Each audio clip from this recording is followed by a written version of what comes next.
There's another pair of trainers that passed me by, and it's the Nike Air Max 97, and it's a silver bullet.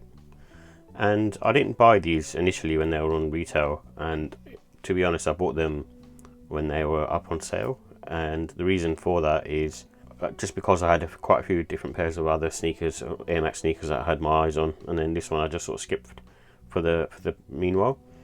And I'm kind of glad I waited, really, because I did pick them up last year. I think it was for £70, and it's a cool sneaker. And the reason why I was going to buy them initially was just because they were silver, like a bright silver colour.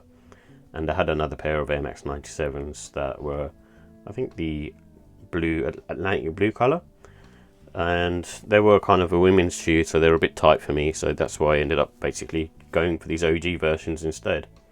And I'm glad I did, actually, because I think this silver isn't that bad, actually. And when you see it in person, it's actually really nice.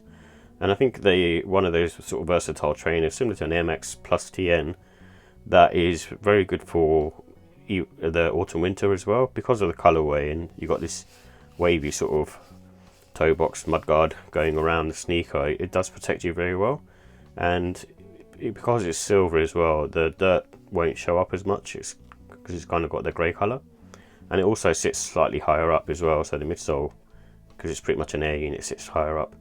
I think my only issue with these is just the comfort level, really. It's just this is quite sort of not very forgiving, I suppose, the air unit. So that's my only issue with it. I think if it was a softer air unit, it would be quite nice, but it's not. It's quite sort of rigid and thick.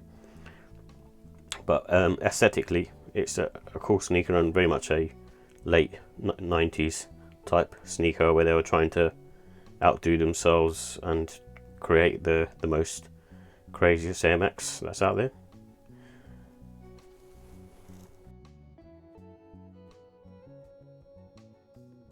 So here are the details for the Air Max 97 Silver Bullet. It comes in a metallic silver, university red, black and white colourway, and it has a full length Air Max unit in the midsole, and it's made up of all sorts of synthetic and mesh materials, and the price was £175. So with the comfort and sizing, I think these have a medium to firm sole, and there's not really much give to these. It kind of is a bit misleading when you kind of look at the trainer. You think it's going to be very sort of bouncy and soft because of the Air Max unit, but in all honesty, it just feels a bit more firm. But because it was made as a runner, there is still sort of good neutral support around the arch. And because of the synthetic upper, there's no wearing time for these, really. It works straight out of the box. And I think true to size works. However, if you have like a wide foot or just like extra space, and go up half size. And because it was a runner, it still has sort of very good traction. It's better than some of the older retro Air Maxes, and with this one I think you're good to go. So with the look and style, because it's a 1997 retro runner, it has that kind of futuristic look, and it was, I think, as far as I remember, it was based on the Japanese bullet trains, and therefore like the colours are sort of futuristic as well, so that all over sort of silver hits on there. And I would say this trainer works in all seasons, really, even though it's an Air Max. I think the fact that it's a silver colour, and also you've got like a good sort of mudguard made of that sort of leather, synthetic leather, and then the air unit sits quite high up, so you are sort of protected pretty much from the elements anyway. I think the only time that you'll probably feel a bit cold is during the autumn winter time because of the mesh. And these are sort of more casual wear, really. I don't think you can sort of dress these up. So cargos, joggers, that type of thing. And you can dress them with jeans, but I wouldn't really go as far as wearing it with chinos and a shirt. And good with sort of the red laces, I think, to match the swoosh, and the other hits on this red to match the swoosh and the tongue label. But also, I think white could work as well, because you've got quite a lot of white on there as well, and then the silver that come with it. So final thoughts, I like the fact that it's got classic styling. I'm a big fan of this Air Max 97 Silver Bullet anyway, and I do like the futuristic retro look, shall I say.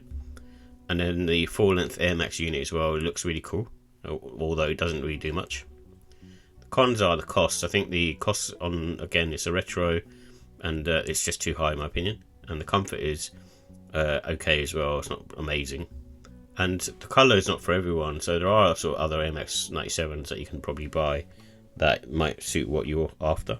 But I actually like the silver version.